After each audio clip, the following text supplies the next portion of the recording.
ಶ್ರೀಲಕ್ಷ್ಮೀ ವೆಂಕಟೇಶ್ವರ ಪ್ರಸಿದ್ಧ. ವೈಕುಂಠಪತಿ ತಾನು ವೈಕುಂಠವನೆ ಬಿಟ್ಟು ವೆಂಕಟಾದ್ರಿಗೆ ಹೋಗಿ ಶ್ರೀಕಾಂತ ನಿಂತ. ವೆಂಕಟಾದ್ರಿಗೆ ಹೋಗಿ ಶ್ರೀಕಾಂತ ನಿಂತ. ನಾಲ್ಕು ಕಡೆಯೂ ನೋಡಿ ವಲ್ಮೀಕವನೆ ಕಂಡು ಏಕಾಂತ ಸ್ಥಳವೆಂದು ಬಹುಕಾಲವಲ್ಲಿದ್ದ. ಚೋಳಭೃತ್ಯನು ಶಿರವನೊಡೆದ ಗಾಯವ ನೋಡಿ ತಾಳಲಾರದೆ ಸ್ವಾಮಿ ಗುರುಗಳನ್ನೇ ಕರೆಸಿ ಹೇಳಿ ಔಷಧ ಮಾಡಿ ಕ್ರೋಢರೂಪಿಯ ಕಂಡು ಕೇಳಿ ಸ್ಥಳವನೆ ಕೊಂಡು ಲೀಲೆ ತೋರುತ್ತಲೀ ಇರುತ್ತಿರಲು ಒಂದು ದಿನ ತುರಗವನೆ ಸ್ಮರಿಸುತ್ತಲಿ ತುರಗ ಬರಲು ಕಂಡು ಮುದದಿ ತಾನೇರಿ ಪರಿಪರಿ ಮೃಗಗಳ ಅಡವಿಯಲ್ಲಿ ತಾಕೊಂದು ಕರುಣಸಾಗರ ಒಂದು ವನವ ಕಂಡನು. ವನದಲ್ಲಿ ವನಜಾಕ್ಷಿ ರಾಜಪುತ್ರಿಯ ಕಂಡು ಮನಕ್ಕೆ ಬಂದಂತಾಡಿ ಕಲಹ ಮಾಡಿದರು.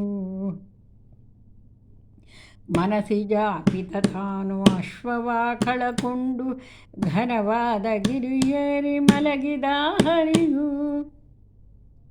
ನಗಧರ ಮಲಗಲು ಬಕುಳಾವತಿಯೋಗ ಬಗೆ ಬಗೆ ಕೇಳಲು ಶೋಕದಿ ಮುದಿದ.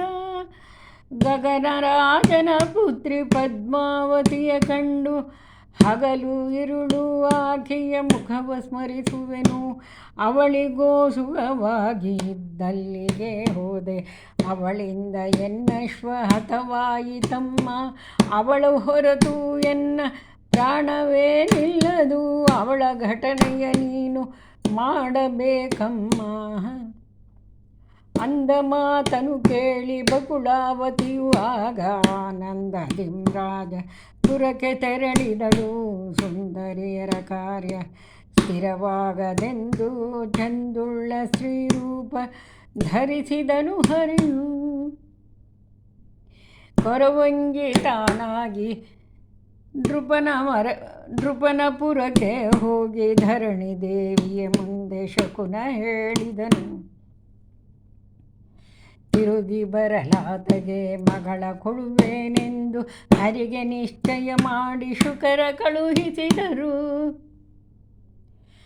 ತಾಪಸೋತ್ತಮ ಬಂದು ಪತ್ರವನೆ ಕೊಡಲು ಶ್ರೀಪತಿಯು ತಾನೋದಿ ಹಿಂದೆಯೇ ಬರೆದ ಪರಮ ವಂದ್ಯತ ಸುರಸ್ತೋಮವನೆ ಕರೆಸಿ ಈ ಪರಿ ವೈಭೋಗ ಮಾಡಿದ ಹರಿಯು.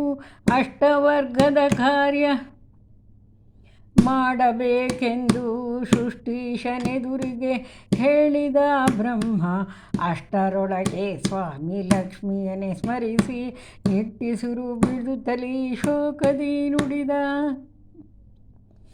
ಆ ಕ್ಷಣದಲ್ಲಿ ತಾನು ತರುಣಿಯನೇ ಕರೆಸಿ ಇಕ್ಷುಚಾಪನ ಮಾತೆ ಬಳಿಗೆ ಹೋಗೆಂದ.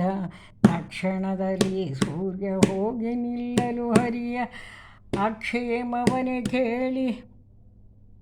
ತಕ್ಷಣದಲ್ಲಿ ಸೂರ್ಯ ಹೋಗಿ ನಿಲ್ಲಲು ಹರಿಯ ಅಕ್ಷೇಮವನೆ ಕೇಳಿ ತೆರಳಿದಳು ಬೇಗ. ಬಂದ ಸತಿಳ ಕೂಡಿ ಮಂದಿರಕ್ಕೆ ಹೋಗಿ ಹಿಂದೆ ಹೇಳಿದ ವಾಕ್ಯ ನಡೆಸೆಂದ ಹರಿಯು.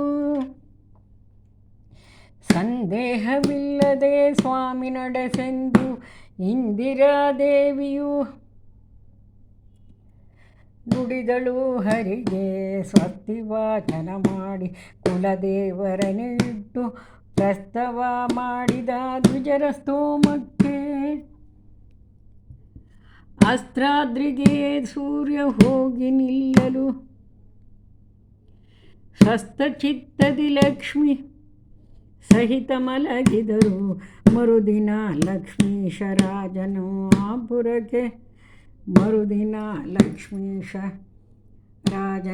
ಆಪುರಕ್ಕೆ ಸುರಸ್ತೋಮವನೆ ಕೂಡಿ ತೆರಳಿ ಬಂದ.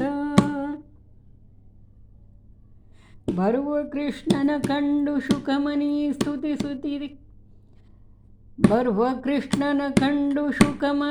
ಶುಕಮುನಿ ಸಂಸ್ತುತಿಸಿ ಹರಿಗೆ ಭೋಜನವನ್ನು ಮುದದಿ ಮಾಡಿಸಿದ.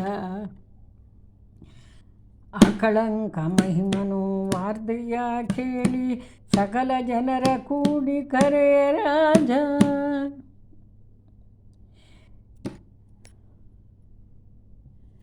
ನಿಖಿಲ ಪರಿವಾರವನು ತಾವ್ಯೋಮರಾಜನಿಗೆ ಶ್ರೀಕರನು ಹರುಷದಿಂ ಪರಿಚಯ ಮಾಡಿಸಿದ. ಮುದದಿಂದ ಎದುರುಗೊಂಡು ಪರಿಮಳ ಪೂಸಿ